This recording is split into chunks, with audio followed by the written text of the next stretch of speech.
What's up, guys? It is here. March Madness is finally here. We have been waiting 1 year, I guess 12 months, and we are finally here. March Madness. The brackets are out. We've been doing bracketologies all year, and now it is finally here. March Madness. We have the bracket out, so let's make some picks. But before we get into it, please join the Jesseology and Brackets and Rackets bracket group. I will have the link down below. It's a $200 prize pool. First place gets $150. Second place gets $50, and it will be shared. It is $200 total prize pool. All you have to do is be subscribed to Jesseology, my channel, and Brackets and Rackets, my friend's channel. If you're subscribed to both those channels, you can enter for free and join the bracket challenge. So, without further ado, here are our picks. So starting out with the East region, I like this UConn team a lot. I think they beat Stetson. They're deep this year. Dan Hurley is a great coach. Donovan Clingan is the big guy inside you're going to have to watch out for. Newton and Castle have been shooting the three well. I like this UConn team. Next, we have FAU and Northwestern. And the thing where I like FAU to beat Northwestern is down low. Vlad Golden is one of the best bigs in the country. And I do think that Northwestern has good guards with Boo Buie, obviously the all-time leading scorer in Northwestern history. But I think that not only is Boo Buie good, they can shoot the three well. They have other guys like Ty Berry. He shoots the three very well. He's like 43%. Ryan Landberg shoots the three well as well. But they don't have a true center. Their biggest guy is Matthew Nicholson. And he only gets like 15, 20 minutes a game. Vlad Golden, and he's shorter than Vlad Golden. Vlad Golden exploits this team. They will lob it to him. And I think FAU can beat the dynamic duo of Northwestern's Buie, Lendeberg, and Landberg, and Ty Berry from three with Nick Boyd, John L. Davis, and Elijah Martin, who are three players that are super underrated. They have depth: Brandon Weatherspoon, Jalen Gowdy, Brandon Lorient. This FAU team is really, really good. I like the Owls. They also have a backup big in Giancarlo Rosado, who's really good at the high post. He shoots a nice fadeaway. Give me FAU. Up next, we have San Diego State and UAB. San Diego State, they made the Final Four from the same spot in this bracket, being the 5 seed. But this UAB team is hot. I think Yaxel Lendeberg is able to guard Jaden Ledee down low in the paint. I think this UAB team is good from three with Eric Gaines. He's one of the most confident, best three-point shooters in the country. Not a lot of people are talking about him. And Eric Gaines is someone who I feel can take over games. And San Diego State doesn't have that. I like Ledee. I like, as I mentioned, I like Ledee. I like Lamont Butler. But Ledee's a center. It's not like he's going to take the ball up from the top of the key, drive, get inside, and they'll put him in ISO. They can't do that. UAB can do that with Gaines. Also, Lendeberg is probably one of the best defenders in the country. He won American Conference Defensive Player of the Year. Give me UAB over San Diego State in the 12-5 upset. Oh, next we have Auburn and Yale. And Yale's a good team. They just won the Ivy League after beating Brown in the finals, coming back from 4 points with 16 seconds left. They made a three. Brown missed both free throws, and then they made a two to win the game. Auburn's also a great team. Denver Jones can shoot the three well. He's great from three. Janai Broom, he's really good from the left elbow. One of the best jump shot players in the country. He has a great jump shot. Give me Auburn. Next, we have BYU and Duquesne. And I like this matchup for Duquesne. Duquesne is hot right now. BYU isn't. BYU has struggled to make the three. This Duquesne team has shot the three really well. Give me Duquesne there. Illinois and Morehead State. Illinois has one of the best dynamic threes in the country. And Terrence Shannon Jr., Marcus Damask and Coleman Hawkins. Damask and Shannon can get to the hoop well. They play a lot of dribble drive. They sometimes will play a pick and roll off a ball screen and lob it to Coleman Hawkins, who's one of the best finishers. Give me this Illinois team. Up next, we have Drake and Washington State. And I do like Drake here. I think DeBree is a great player, the coach's son. The Drake team has experience. They made it last year. They almost beat Miami. Weren't able to quite close it out. And Miami ended up going to the Final Four after that. But I do like this Drake team. I really like DeBree. Up next, we have Iowa State and South Dakota State. This Iowa State team, when they make threes, they're unstoppable. Trey King, Lipsey, great players from three. Give me this Iowa State team. Up next, we have UConn and FAU. And something that FAU has strengthened is something UConn also does. And FAU's biggest strength is their big. Vlad Gonin, who's 7'1", and they like to get it to him in the paint. He's not the type of guy who will back down someone, but he's super physical, and he can basically, if he gets it in the paint, it's pretty much game over. But UConn has Donovan Clingan, and Donovan Clingan is taller than Vlad Gonin. Donovan Clingan is more coordinated than Vlad Gonin. Donovan Clingan is the better defender than Vlad Gonin. Give me UConn here. I like Stephen Castle. I like Tristan Newton. This UConn team has had one of the best seasons, maybe of all time, in all of the regular season in all these teams. But not only do they have a great starting lineup with Newton, Cam Spencer, Alex Karaban, Donovan Clingan, Stephen Castle, they have depth. Diarra, Johnson, Samson Ball. He's a big man. Give me this UConn team. Next we have UAB and Auburn, and I do like UAB to upset Auburn.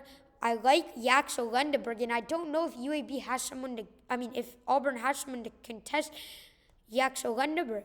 Yaxel Lendeberg is the Defensive Player of the Year in the American Conference. Eric Gaines, as I mentioned, one of the most confident players in the country. This UAB team upsets Auburn.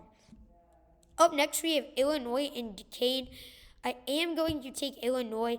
Again, I really like this Illinois team, especially when they're aggressive on defense and they play physical. Damask, Shannon, two of the best players in the country.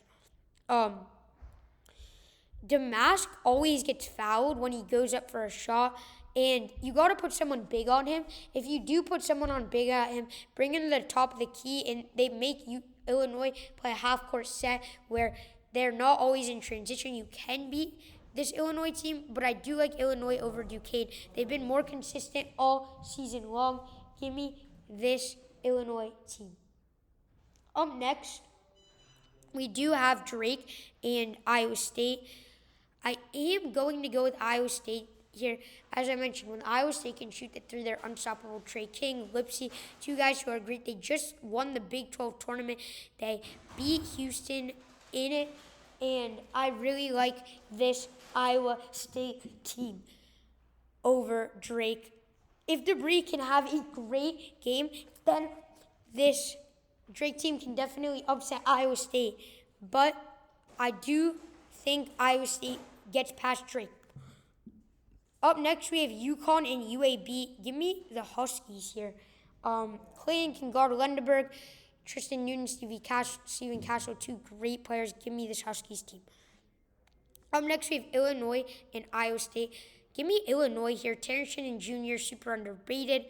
Coleman Hawkins underrated. Marcus Damask underrated. I'm going to say this. I think Terrence Shannon Jr. is the best guard in the country.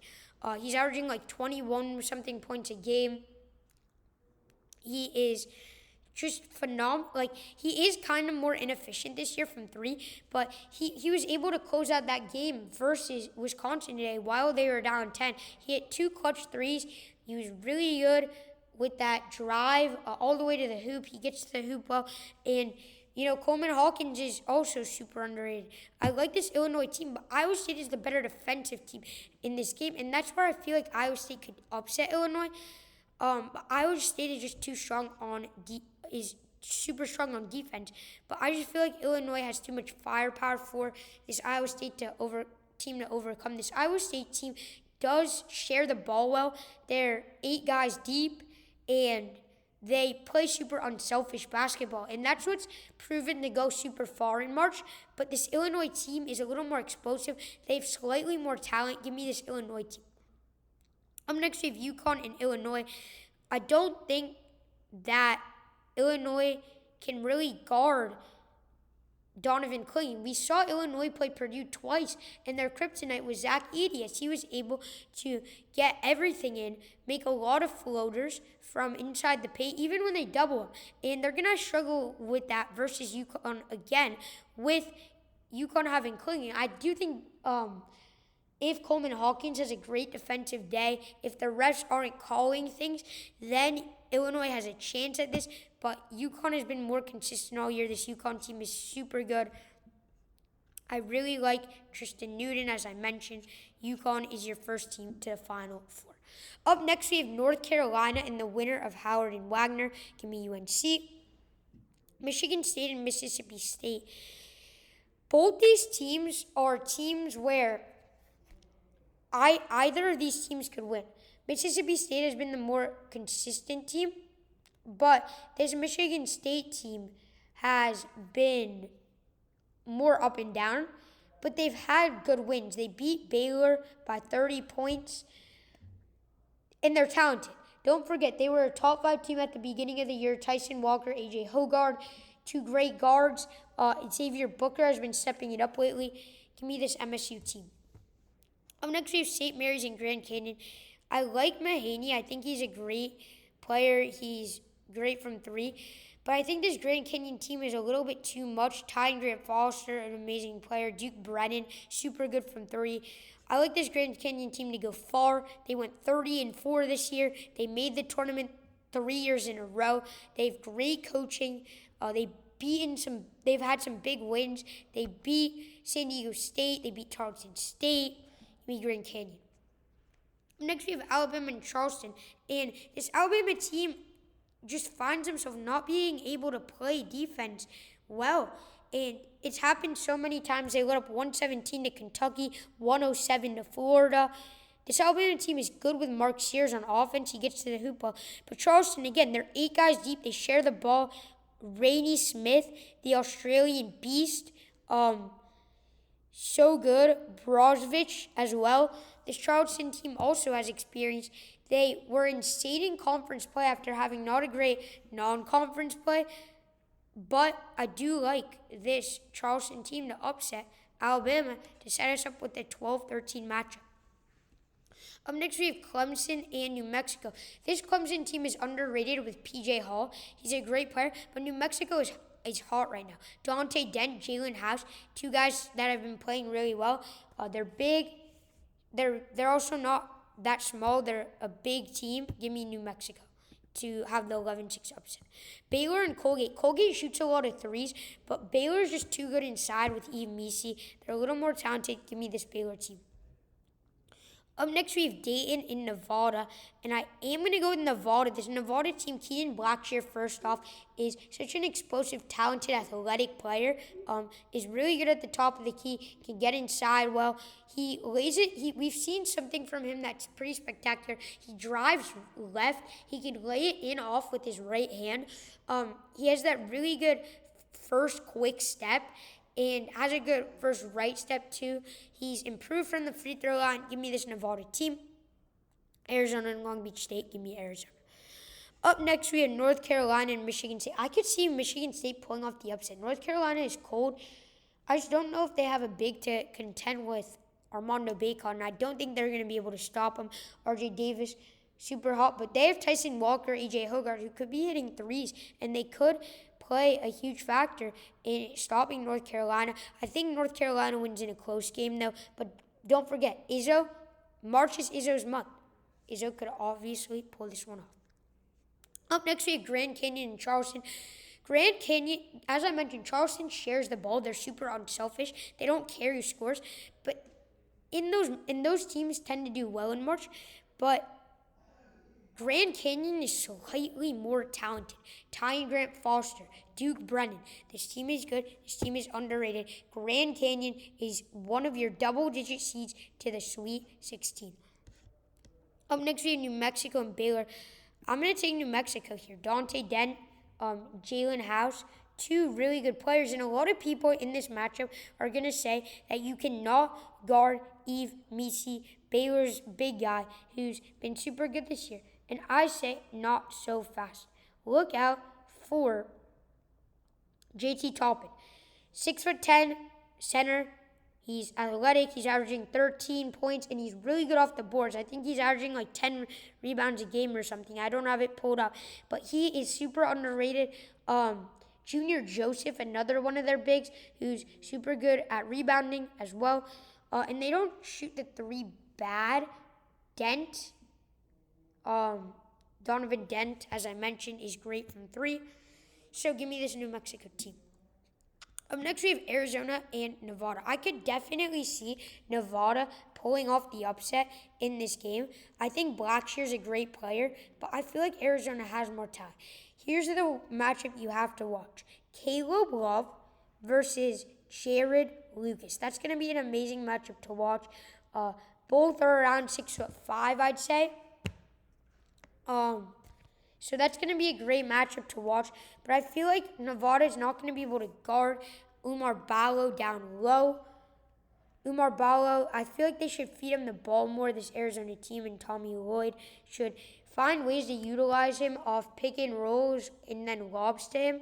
But I do like Arizona to win. Pele Larson has been shooting the three well. Caleb Love, one of the most inconsistent players in the country. But, I mean, as I mentioned, he can take a shot from anywhere. He can also make a shot from anywhere. So, here is our Sweet 16 in this West region. And in the first one, I'm really torn. North Carolina's cold. Grand Canyon went 30-4 this year with huge wins. Grand Canyon has experience. Ty and Grant Foster is going to the NBA next year. Grand Canyon wins this game. I'm feeling it. I like this Grand Canyon team. Up next, we have Arizona and New Mexico. Give me Arizona in a close one. Even though Arizona is cold right now, I am a huge fan of Oumar Ballo, Pele Larson, Keyshawn Johnson, Caleb Love. They have four guards who can shoot the three well. And we saw Tommy Lloyd have guts and bench Caleb Love for almost the entirety of the second half in that Pac-12 tournament game versus Oregon. And Arizona has had some bad losses, such as Oregon State, Stanford, Washington State twice. Oregon's not bad anymore, but USC. Those aren't great losses, but I do like Arizona to get past New Mexico. I feel like they're one of the most talented teams in the country, and I think they also have experience. And Grand Canyon is your second team to the Final Four. This is absolutely crazy. I love the draw they get if they can get past St. Mary's. Give me this Grand Canyon team. North Carolina is the weakest one seed. I like Grand Canyon coming out of the West region. Moving on to our South region, we have Houston versus Longwood. Give me the Cougs here. Houston is really good from three with LJ Cryer and Jamal Shead. I like them when they get it to Juwan Roberts inside. This Houston team gets past Longwood. Up next, we have Nebraska and A&M.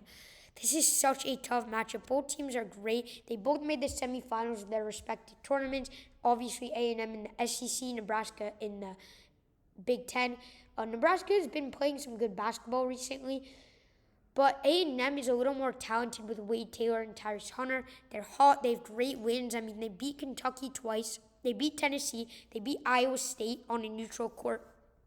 Give me this A&M team. Up next, we have Wisconsin and James Madison. Give me James Madison to pull off the upset. A lot of people are forgetting that they beat Michigan State on the opening day of college basketball on the road in East Lansing. And Michigan State was a top 5 team at the point, number 4 in the country. But this James Madison team since then has went 30-3. in the Sun Belt Conference. They've been insane this year. They shoot the three well. Give me them. Vermont and Duke, this is a good matchup, but again, Vermont shares the ball and Duke doesn't. Duke likes to get it to Filipowski down low. Jeremy Roach is a great player from beyond the arc. Give me this Duke team. Up next, we have Texas Tech and NC State. NC State is super hot right now. I'm a huge fan of Burns. Texas Tech isn't. They did beat BYU pretty handily, like by 15, but then they got blown out to Houston in the second half. Give me NC State. Up next, we have Oakland and Kentucky. Give me Kentucky. I love the dynamic duo of Reed Sheppard and Antonio Reeves. Up next, we have Florida and the winner of Boise and Colorado. I like Colorado to get past Boise. And then I like Florida. Up next, we have Marquette in Western Kentucky. I do like Marquette here. They've been playing well without Kolek. Also, Iguodala is super good inside. They shoot the three well with Stevie Mitchell. And they also shoot well with Cam Jones. So, I like this Marquette team. They're underrated. And Iguodala is an underrated big. I like when they utilize him. They almost won the Big East tournament without their best player, their playmaking genius in Tyler Kolek. This Marquette team moves on. And I could see Colorado here. Let me say this, beating Florida. I like Eddie Lampkin. I like KJ Simpson. I think they're hot. They made it to the Pac-12 finals. And prior to that, they've won like 8-9 straight. But I do like Florida. Houston and Texas A&M. We saw this matchup earlier, and I believe Houston was home. And Texas A&M had a chance to win it on the final possession, but they weren't able to convert with that Wade Taylor three. I think Houston gets past Texas A&M. As I mentioned, Jamal said, LJ Cryer, and Juwan Roberts are the big three of this team, and I think they propel Houston to victory. Up next, we have Duke and JMU. Give me this Duke Blue Devils team. Filipowski, Jeremy Roach, two huge players that are going to come and culture them. Up next, we have NC State and Kentucky. Give me NC State. Burns, great player. And they're hot. They just won the ACC tournament, beating the likes of Virginia, Duke, North Carolina, Syracuse, Louisville. 5 games in 5 days. Burns is super underrated. NC State, probably one of the biggest upsets so far. They beat Kentucky. Up next, we have Marquette in Florida. I like this Marquette team. Tyler Kolek, also like Iguodala. I like it when they play those ghost screens off a dribble drive, pick and roll. Not a dribble drive, a pick and roll off a ball screen. And then they lob it to Kolek to ghost screen Kolek to get him in space while he's driving right from the left wing, while he cuts into the paint, and then they'll lob it to him at like the left elbow, and he'll make a play off the glass. Marquette gets past Florida. Up next, we have Houston and Duke. Give me Houston. I think LJ Cryer is a little bit better than Roach. Juwan Roberts guards Filipowski in here. Duke has struggled recently. They lost to NC State in the ACC tournament. They lost at home to UNC. They lost to Wake Forest on the road. Give me this Houston team. Up next, we have NC State and Marquette. I like Marquette. I think the magic runs out for NC State, even though they should be super pleased with that season. Iguodala is a great defender. I think he's going to be able to guard Burns. I think eventually they'll be watching film. Someone will be able to stop Burns. I don't know why they don't double Burns. He may be the second best big in the country behind Edey. Up next, we have Houston and Marquette. I am going to go with Houston here slightly. I know they got blown out to Iowa State, but they did that last year in the championship game in the AAC tournament where they lost to Memphis. And regardless, Houston has experience. They are super good from the three. They are the best defensive team in the country, and that's something I forgot to mention. Houston is so good on defense that it's crazy. And great defensive teams pride themselves, and they end up doing well in the tournament. Emmanuel Sharp shooting the three pretty well. even though he's been inefficient in the Pac-12, in the Big 12 tournament. So let's move on to the Midwest region. Purdue beats the winner of Montana State and Grambling. I'd take Grambling over Montana State for those wondering. I do like TCU to beat Utah State. I feel like Utah State are home merchants. I do like Darius Brown, though. But TCU, they play good defense when they score the basketball. They're a really good team. Up next, we have Gonzaga and McNeese. I am going to go with Gonzaga here, and I'll tell you why. We already have 3 12-over-5s. I can't see 4 12s winning. This Gonzaga team, I know they just lost, but their season turned around after their win versus Kentucky. They went undefeated after that in WCC play. They beat St. Mary's on the road. They did have one slip-up in the last game versus St. Mary's on a neutral court, but Graham Ike and Nolan Hickman are playing good. When Graham Ike can stay out of foul trouble, the sky's the limit for this team. I like Gonzaga there. Up next, we have Kansas and Samford. I like Samford here. They're fast, they're athletic, they're physical, they shoot the three well. Something Kansas can't do. Hunter Dickinson and Kevin McCullough are both dealing with injuries, and they missed the Big 12 tournament. So they're not going to be 100%. Even if they do play, they're going to have to be relying on KJ Adams. And if Kansas has a player injured in their big three of KJ Adams, Hunter Dickinson, and Kevin McCullough, they are just not going to be as good, as they have very little depth. They had like 7 guys in their roster until late August and had to get some younger guys. So I like the Samford team. I think Kansas is due for an early loss in the tournament. Up next, we have South Carolina and Oregon. I'm going with South Carolina. This Oregon team is really good, playing really good basketball right now. They beat Arizona, they beat Colorado. But South Carolina, they've had an amazing season. They were picked last in the SEC. They proved all the doubters wrong. Give me this South Carolina team. Up next, we have Creighton and Akron. I am going to take Creighton in this game. Up next, we have Texas versus the winner of UVA and Colorado State. I think Colorado State gets past UVA. Going to be a great matchup versus Isaac McKinney and Isaiah Stevens. And then I think Texas beats the winner of those two.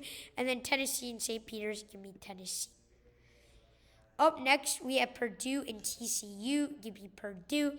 TCU just struggles to score against these good teams. Purdue has been a lot better with the addition of Lance Jones. Braden Smith, Fletcher Loyer are all shooting the three super well. Edey's been as good as always inside. Really good when he dunks the ball inside. Give me this Purdue team. Up next, Gonzaga and Samford. Give me this Gonzaga team. Graham Ike, super underrated player. Nolan Hickman as well. Gonzaga knows how to win these games. Give me Gonzaga. Up next, we have South Carolina and Creighton. And something people don't talk about, I know they have a great big three of Trey Alexander, who's been super efficient this year, super good from that jump shot, can shoot the three well. Ryan Kalkbrenner, they do a lot of pick and rolls to Lovitem. He finishes well. He uses his body to expand himself when he gets inside and just lays it in off the glass a lot.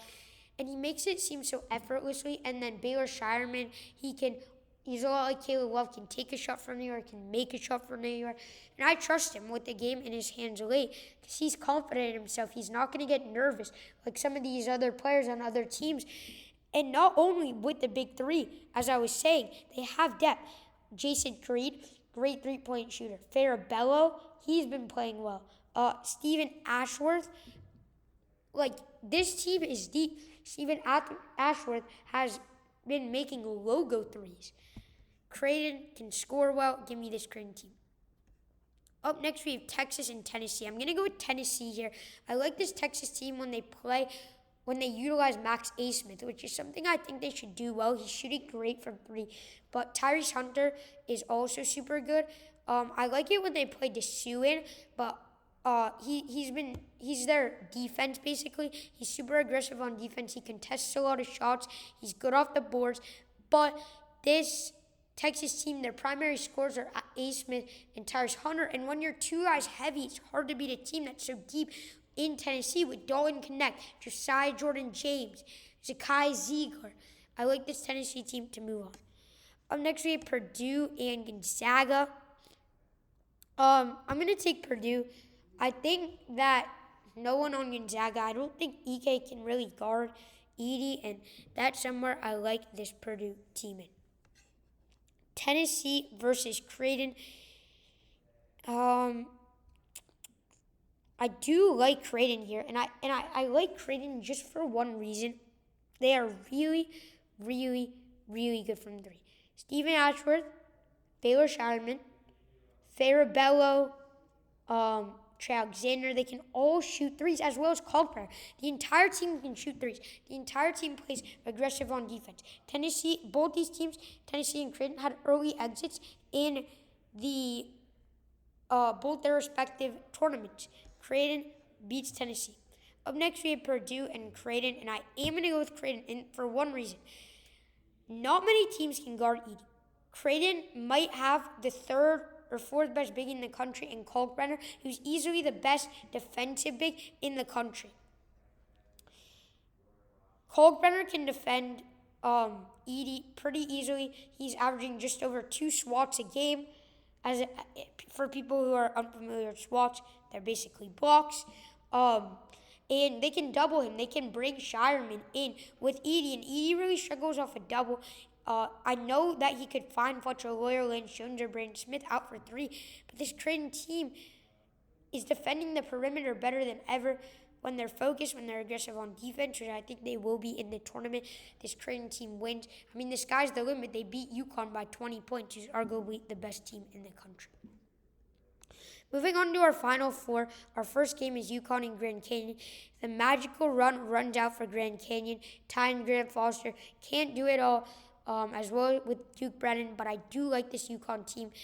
Donovan Clayton, one of the best bigs in the country, 7'2". He's all of that 7'2" for people who watch him. He gets the ball inside, and he's going to back you down. He's someone who's going to back you down and just dunk on you. Grand Canyon can't guard that. UConn's too talented. Give me UConn. But this isn't Glendale, so Grand Canyon is basically home for them because I believe they do play in that Phoenix-Glendale area. Next we have Houston and Creighton. I like this Houston team to beat Creighton, and that's for one reason. Houston shoots the 3 well, just like Creighton can, and Creighton does bad against good defensive teams. Houston is the best defensive team in the country. It's as simple as that. I think J1 Roberts, if he has a good game, he can contest with Ryan Kalkbrenner, Jamal Shedd, Emmanuel Sharp, LJ Cryer, all great from the perimeter. I like it when they do that dribble drive with Emmanuel Sharp. So, our final is Houston and UConn, and I am going to go with the UConn Huskies to cut down the nets this year.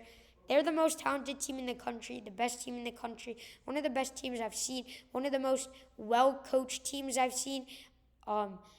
Their center in Jawan Roberts of Houston is only 6'7". Donovan Clayton has the 7 or 6 inch height advantage at 7'2".